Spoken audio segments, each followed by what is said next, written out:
नमस्कार साथियों, मैं केशव खिची आप सभी का स्वागत करता हूं आपके अपने चैनल मेधा अग्नि पर। और आज के सेशन में हम कंप्लीट करने वाले हैं 27 जुलाई 2026 का करंट अफेयर। जितने भी अहम हेडिंग या फिर हेडलाइट है वो हम देख लेंगे इसको। तो चलिए शुरू करते हैं। करंट अफेयर 27 जुलाई 2026 राष्ट्रीय अंतर्राष्ट्रीय खेलकूद पुरस्कार और यूनेस्को धरोहर। तो सबसे पहले आपके सामने स्क्रीन पर क्वेश्चन आप देख पा रहे हैं। हाल ही में उत्तर प्रदेश का सारनाथ भारत का कौन सा यूनेस्को विश्व धरोहर स्थल बनने हेतु संभावित चर्चा के अंदर रहा है। सारनाथ जो है अपने 45वें क्रम का जो है नया जो है यूनेस्को विश्व धरोहर है। विश्व के अंदर इसका स्थान जो है, विश्व के अंदर स्थान की हम बात करते हैं तो इसका विश्व के अंदर स्थान है 46वां। और इधर ध्यान रखना ये 45वें क्रम की है, इधर टाइपिंग में मिस्टेक हो गई। तो 45वां विश्व धरोहर है। और 45वां सत्र इसका जो अगर बात करते हैं यूनेस्को का 45वां सत्र जो है 2023 के अंदर रियाद सऊदी अरब में हुआ था। 46वां सत्र जो है नई दिल्ली भारत के अंदर आयोजित हुआ था। और अभी नवीनतम जो है सारनाथ उत्तर प्रदेश के अंदर जो है टेंटेटिव लिस्ट संभावित सूची के अंदर 1998 में ये शामिल हो गया है। ठीक है, अभी बात करते हैं अपन भारत का स्थान जो है 45वां विश्व धरोहर और विश्व में 6वां स्थान है, ये बात कर ली अपन ने। और 37, इसको 35 की जगह 37 करना। 37 तो जो है सांस्कृतिक है विश्व धरोहर, 7 प्राकृतिक है और 1 जो है मिश्रित है। 37 सांस्कृतिक, 7 प्राकृतिक और 1 मिश्रित। यहाँ तक मुझे लगता है समझ में आ चुका होगा आपका। अब देखिए हम बात करते हैं सारनाथ के जो है प्रमुख ऐतिहासिक एवं बौद्ध स्थल की। तो उनको 2 भागों में बांटा गया है, एक चौखंडी स्तूप और एक पुरातात्विक स्तूप। उससे पहले हम बात कर लेते हैं सारनाथ वाराणसी का जो यूपी, इसका जो प्राचीन नाम है ऋषिपतन या फिर मृगदाव या फिर इसी पतन, इसका ये प्राचीन नाम है, ये भी ध्यान रखना है। चौखंडी स्तूप की हम बात करते हैं तो भगवान बुद्ध ने अपने जो 5 शिष्य थे भगवान बुद्ध के, उनको जो प्रथम उपदेश दिया था वहाँ पे, तो यहाँ पे दिया था चौखंडी स्तूप में। और इसको बोल जाता है धर्म चक्र परिवर्तन बोल जाता है। पुरातात्विक अवशेष की हम बात करें, धमेक स्तूप, धर्मराजी का स्तूप, मूल गंधकुटी विहार और जो है अशोक स्तंभ। भारत का जो अपने अशोक स्तंभ क्या है, भारत का राष्ट्रीय प्रतीक भी तो है ना अशोक स्तंभ, तो इसी हिसाब से आपको ध्यान रखना है। ये 2 जो है अपने पास बौद्ध धर्म के यूनेस्को के आगे अपने 2 भागों में बांटे गए हैं। ठीक है, प्रमुख बौद्ध धर्म या फिर यूनेस्को की धरोहर जो भी है वो बात करते हैं। यूनेस्को की धरोहर भी है, बौद्ध स्थल भी है। तो महाबोधि मंदिर बोध गया विहार के अंदर है। लुम्बिनी नेपाल, भगवान बुद्ध का जो है जन्म स्थान कहाँ पे होता है, लुम्बिनी के अंदर हुआ था। और नालंदा महावीर ये भी है ना यूनेस्को की धरोहर है और बौद्ध स्थल भी है।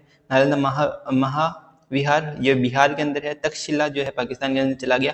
अजंता की गुफा है जो महाराष्ट्र के अंदर है। अनुराधापुरा जो है श्रीलंका के अंदर है। अनुराधापुरा कहाँ पे है, तो श्रीलंका के अंदर है। उसके बाद में बात करते हैं भारत के अन्य प्रमुख यूनेस्को स्थल की, जो अपन ने बात कर रहे हैं एडिशनल के अंदर जानकारी है, तो इनको भी ध्यान रखना है। 1983 के अंदर प्रथम 4 आगरा का ताजमहल, आगरा का किला, उसके अलावा अजंता की गुफाएं जो महाराष्ट्र के अंदर है, एलोरा की गुफाएं जो है कहाँ पे महाराष्ट्र में है। तो भारत की प्रथम 4 यूनेस्को विश्व धरोहर 1983 के अंदर इनको घोषित की गई थी। ताजमहल, आगरा किला, अजंता की गुफा, एलोरा की गुफा। ठीक है, उसके बाद में 43वां जो स्थल है चराईदेव मोईदम जो है अहम राजवंश के टीले, ये असम के अंदर है। 43वां स्थान कौन सा था, चराईदम मोईदम अहम राजवंश के जो टीले थे वो असम के अंदर। इसको 43 विश्व धरोहर के अंदर है, 43वें क्रम की भारत की विश्व धरोहर जो यूनेस्को के अंदर लिस्टेड है। उसके बाद में 44वां जो है नामकरण जो है नामांकन जो है मराठा सैन्य परिदृश्य, जो 12 किले हैं, 11 महाराष्ट्र में और 1 तमिलनाडु में है, उनको जो है विश्व धरोहर सूची के अंदर सम्मिलित किया गया है। 44वां इसके अंदर मराठा सैन्य परिदर्शन। मिश्रित स्थल की हम बात करते हैं। मिश्रित स्थल कौन से है भाई, मिश्रित स्थल के अंदर हम बात कर रहे हैं कंचनजंगा राष्ट्रीय उद्यान जो कहाँ पे है, सिक्किम के अंदर है। और धरोहर शहर की हम बात करते हैं तो अहमदाबाद और जयपुर जो है, अहमदाबाद को 2017 में और जयपुर को जो है 2019 के अंदर धरोहर स्थल किया गया है। तो उम्मीद करता हूँ यहाँ तक जो है आपको कंप्लीट होगा। उसके बाद में हम बात कर रहे हैं क्वेश्चन नंबर 2 है अपने पास, हाल ही में किस देश की Bucharest university of economic studies ने भारत की राष्ट्रपति द्रौपदी मुर्मू को मानद डॉक्टरेट होनोरिस कॉसा से सम्मानित किया है, तो वो है रोमानिया देश के अंदर जो है इन्होंने वहाँ के उच्च पद से जो है इनको सम्मानित किया गया है। Bucharest university of economic studies के अंदर भारतीय जो राष्ट्रपति अपने द्रौपदी मुर्मू है उनको डॉक्टरेट होनोरिस कॉसा इनके सम्मान है। होनोरिस कॉसा इसका सम्मान का नाम है। तो हम बात कर रहे हैं होनोरिस कॉसा, ये सम्मान क्या है, तो देखिए विश्वविद्यालय Bucharest university of economic study देखिए रोमानिया के अंदर है। और डॉक्टरेट मानद उपाधि क्या है, होनोरिस कॉसा, इसको दिया डॉक्टर मुर्मू को दिया है। और उसके बाद में द्रौपदी मुर्मू को और जन सेवा एवं शिक्षा के क्षेत्र में अभूतपूर्व योगदान। और डॉक्टर मुर्मू का जो यहाँ पे स्पीच हुआ था, उन्होंने स्पीच के अंदर भी बोला था कि जो शिक्षा ही है, शिक्षा ही के दम पर जो है मैं वो आज इतने बड़े जो है राष्ट्रीय पद पर है। और उन्होंने बताया कि वो छोटे बचपन से ही जो है शिक्षा के अंदर आगे बढ़ी, तब जाके उन्होंने आज इतना बड़ा मुकाम हासिल किया। तो उनका जो सारा क्रेडिट है वो शिक्षा को ही जाता है। ऐसे अतिरिक्त तथ्य जो है, रोमानिया की राजधानी बुखारेस्ट, हम बात करते हैं रोमानिया की राजधानी बुखारेस्ट है। और बुडापेस्ट की बात करें, बुडापेस्ट किसकी राजधानी है, तो बुडापेस्ट जो है हंगरी की राजधानी है। हंगरी की राजधानी क्या है, बुडापेस्ट। क्वेश्चन नंबर 3 है, हाल ही में अनाहत सिंह किस देश में आयोजित वर्ल्ड जूनियर स्क्वैश चैंपियनशिप में महिला एकल खिताब जीतने वाली पहली भारतीय महिला खिलाड़ी बनी, तो वो है कनाडा। कौन सा है, कनाडा। अनाहत सिंह जो है कहाँ से खेले, वर्ल्ड जूनियर स्क्वैश चैंपियनशिप में महिला एकल खिताब जीतने वाली पहली भारतीय खिलाड़ी अनाहत सिंह कनाडा के अंदर जीते। वर्ल्ड जूनियर स्क्वैश ये पता ही है, इसका मेजबानी किसने किया, कनाडा ने किया। विजेता जो है अनाहत सिंह, महिला एकल में इतिहास रचने वाली पहली भारतीय। विजेता की बात करते हैं तो मिस्र, इजिप्ट की जो है रुकैया सालेम को पराजित करके जो है इन्होंने जो है विजय हुए हैं ये अनाहत सिंह। और महत्वपूर्ण तथ्य बात करते हैं, कनाडा की राजधानी जो है ओटावा है। कनाडा की राजधानी क्या, ओटावा। और राष्ट्रीय प्रतीक क्या है, मेपल लीफ। और शिखर सम्मेलन 2025 के अंदर हुआ था कनाडा में। 2026 का जो है शिखर सम्मेलन हुआ था अपने, कहाँ पे हुआ था, 2026 का शिखर सम्मेलन एवियन, फ्रांस के अंदर। तो ये कौन से शिखर सम्मेलन है, ये G7 के शिखर सम्मेलन है। ठीक है, G7 का 2025 का जो कनाडा में हुआ था, और G7 का 2026 का जो है एवियन, फ्रांस के अंदर हुआ था। इसके बाद में हम बात करते हैं शुभंकर, हम बात करते हैं अगर फीफा की बात करें, फीफा तो फीफा का जो शुभंकर हुआ था, फीफा का शुभंकर हम बात कर रहे हैं, तो इसका फीफा का शुभंकर था Maple the leaf, Maple the moose, Maple the moose जो है मेपल द मूस, इसका फीफा का शुभंकर था जो अपने हुआ था अभी हाल ही के अंदर, मेपल द मूस। क्योंकि राष्ट्रीय प्रतीक भी क्या मेपल लीफ है ना, तो इसी के नाम पर इसका शुभंकर रखा गया था फीफा का। और शिखर सम्मेलन जो है 2025 में हुआ था कनाडा के अंदर। G7 की बात कर रहे हैं, ये G7 शिखर सम्मेलन है, वापस से बता दिया। G7 2026 का एवियन, फ्रांस के अंदर हुआ है। नेक्स्ट क्वेश्चन पर हम बढ़ते हैं। नेक्स्ट क्वेश्चन अपने पास, हाल ही में ग्लोबल फाइनेंस द्वारा दुनिया की सर्वश्रेष्ठ consumer bank, best consumer bank in the world के खिताब से किससे सम्मानित किया गया है, तो भारतीय स्टेट बैंक को जो है इस खिताब से जो है नवाजा गया है, सम्मानित किया गया है। ठीक है, वर्ल्ड का जो है बेस्ट बैंक है अपने पास भारतीय स्टेट बैंक।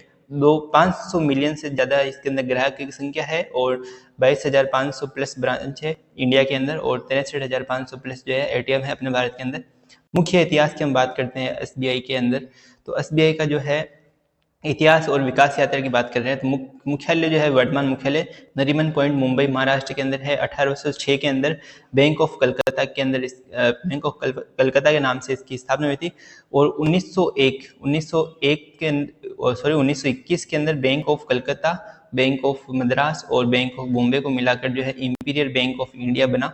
1 जुलाई 1955 को इंपीरियल बैंक ऑफ इंडिया जो है उसका राष्ट्रीयकरण करके भारतीय स्टेट बैंक या फिर स्टेट बैंक ऑफ इंडिया रखा गया। विश्व का सर्वश्रेष्ठ बैंक जो है सांतेडर बैंक स्पेन के अंदर है, इसको यहाँ पे दिया गया है विश्व का सर्वश्रेष्ठ बैंक का खिताब। और अपने पास क्वेश्चन ये था, हाल ही में ग्लोबल फाइनेंस द्वारा दुनिया के सर्वश्रेष्ठ कंज्यूमर बैंक के अंदर अपने SBI है, उसके बाद में विश्व का सबसे सर्वश्रेष्ठ बैंक है सांतेडर बैंक जो स्पेन के अंदर है। राष्ट्रमंडल खेल के अंदर कॉमनवेल्थ CWG 2026 में भारत के लिए भारोत्तोलन में स्वर्ण पदक विजेता एवं खेल इतिहास के अंदर बात करें, स्वर्ण पदक किसने लाया है कॉमनवेल्थ गेम्स के अंदर 2026 में भारोत्तोलन के अंदर मीराबाई चानू है। उन्होंने जो 49 किलो और 48 किलो इसके अंदर जो है मीराबाई चानू ने भारोत्तोलन के अंदर गोल्ड लेके आई हैं। 2026 कॉमनवेल्थ कहाँ पे हुआ था, ग्लासगो, स्कॉटलैंड। 23वां संस्करण है इसका। कुल भार जो है 190 किलोग्राम उन्होंने उठाया है। स्नेच में 85 किलोग्राम और क्लीन एंड जर्क में 105 किलोग्राम। स्वर्ण पदक 2018 के अंदर गोल्ड कोस्ट ऑस्ट्रेलिया स्वर्ण पदक जीते हैं। 2022 में बर्मिंघम यूके के अंदर स्वर्ण पदक, और 2026 में ग्लासगो के अंदर अभी स्कॉटलैंड में हुआ था उसके अंदर स्वर्ण पदक जीते ही है, ये पता ही अपन को। उसके बाद में हम बात कर रहे हैं टोक्यो ओलंपिक के अंदर इन्होंने जो है रजत पदक जीता था। टोक्यो ओलंपिक के अंदर जो है वेट लिफ्टिंग का था, तो रजत पदक यहाँ पे जीता था इन्होंने। अन्य प्रमुख पैरा भारोत्तोलन और एथलेटिक बात करते हैं, सैंडी कुमार, संजू कुमार जो है पैरा लिफ्टिंग है अपने, और ऋषिकांत भारोत्तोलन 60 वर्ग के अंदर रजत पदक इन्होंने भी जीता है। ऋषिकांत ने अपने पास हाल ही में केंद्र सरकार पीएम मोदी द्वारा परीक्षा सुधारों एवं पारदर्शिता हेतु किसकी अध्यक्षता में उच्च स्तरीय टास्क फोर्स का गठन जो है, टास्क फोर्स के गठन की घोषणा की गई, तो वो अपने हैं अध्यक्ष नंदन नीलकणी इन्फोसिस के जो है सह संस्थापक भी रह चुके हैं ये नंदन नीलकणी है वो। और अब बात करते हैं टास्क फोर्स के पृष्ठभूमि और मुख्य सदस्य। तो पृष्ठभूमि जंतर मंतर पर JNZ ने जो विरोध प्रदर्शन किया था पेपर लीक एवं परीक्षा प्रणाली के कमियों के अंदर सुधार हेतु, तो उसी की सफलता के अंदर हमको जो है अपनी ये परीक्षा प्रणाली में सुधार और कमी के अंदर सुधार हुआ। तो उसके अंदर उद्देश्य क्या रखा, प्रतियोगी परीक्षा में पूर्ण पारदर्शिता लाना। किसका? पीएम मोदी ने जो भी इसका टास्क फोर्स बनाई है ना, उसका उद्देश्य है प्रतियोगी परीक्षा के अंदर पूर्ण पारदर्शिता लाना। और प्रमुख सदस्य है MS सोमनाथन जो थे ना अपने इसरो के पूर्व अध्यक्ष, वो इसरो के। और तपन डेका जो है पूर्व प्रमुख है इंटेलिजेंस ब्यूरो के, वो इसके अध्यक्ष है। और प्रोफेसर V कामतपोटी जो है निदेशक है IIT मद्रास के।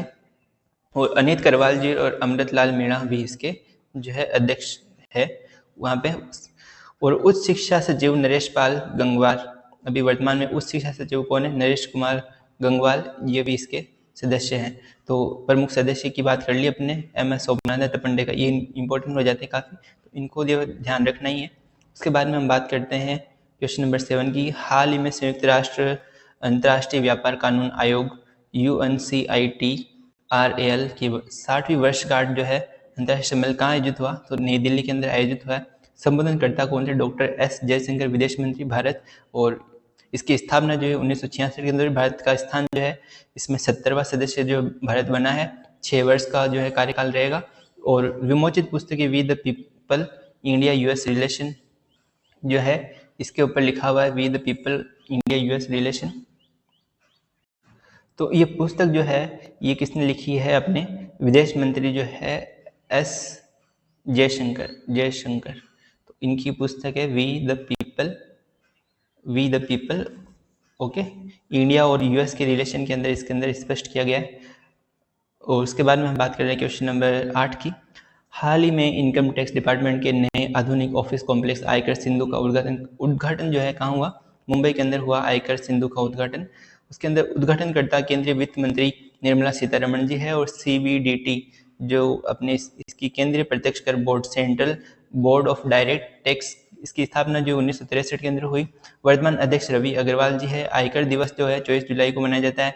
और 24 जुलाई 1860 को सर जेम्स विल्सन द्वारा भारत में पहली बार जो है आयकर पेश किया गया था। और आयकर अधिनियम की हम बात करते हैं। आयकर अधिनियम इनकम टैक्स एक्ट जो है 1961 का है। और नया प्रस्तावित और संशोधित जो है 2025-26 का है। ठीक है, तो 1961 और उसको नया प्रस्तावित जो है 2025-26 का है। सबसे पहले आयकर एक्ट जो है 1961 में आया था, ऐसे ध्यान रखना है बस। ठीक है, उसके बाद में बात करते हैं क्वेश्चन नंबर 9 की। हाल में कारगिल विजय दिवस भारतीय सेना के किस सफल सैन्य ऑपरेशन के उपलक्ष्य में जो है मनाया गया है? तो अपने बात ध्यान रखना, ऑपरेशन विजय जो है सफल उपलक्ष्य में ये जो कारगिल दिवस 26 जुलाई को विजय हुई थी, कारगिल विजय दिवस। ऐतिहासिक घटना 26 जुलाई 1999 को भारत सेना ने पाकिस्तानी घुसपैठियों को खदेड़कर कारगिल की चोटियों पर तिरंगा फहराया था, इसी कारण इसको बनाया जाता है। विभिन्न सेना अंगों के ऑपरेशन, थल सेना के अंदर आर्मी ऑपरेशन की बात करते हैं तो ऑपरेशन विजय, नौसेना के अंदर ऑपरेशन तलवार किससे संबंधित है? नौसेना से। और वायुसेना एयरफोर्स से ऑपरेशन जो है सफेद सागर, ऑपरेशन सफेद सागर किससे संबंधित है? वायुसेना से। विश्व का सबसे ऊंचा वॉर मेमोरियल जो है गंगटोक गलवान घाटी लद्दाख के अंदर है अपने इंडिया में, ये ध्यान रखना है आपको। उसके बाद में हम बात करते हैं आज का लास्ट क्वेश्चन है अपने पास। हाल ही के अंदर क्या है? हाल ही में किस यूरोपीय देश ने भीषण जंगल की आग, वाइल्ड फायर एवं अत्यधिक भीषण गर्मी के कारण राष्ट्रीय आपातकाल की घोषणा की है? तो वो अपने हैं स्पेन के अंदर राष्ट्रीय आपातकाल घोषणा हो चुकी है, क्योंकि जंगल की भीषण आग जो है फैल गई थी। ओमेगा ब्लॉक और मौसम परिवर्तन, भीषण हीटवेव और तथा जंगलों की भीषण आग इसका जो है कारण है। स्पेन की राजधानी क्या है? ये अन्य के अंदर बात कर लेते हैं मैड्रिड। और विश्व पर्यटन संगठन जो UNWTO का मुख्यालय है, हेडक्वार्टर है, वो भी क्या है? मैड्रिड, स्पेन में। तो आज की करंट की क्लास में बस इतना ही। धन्यवाद।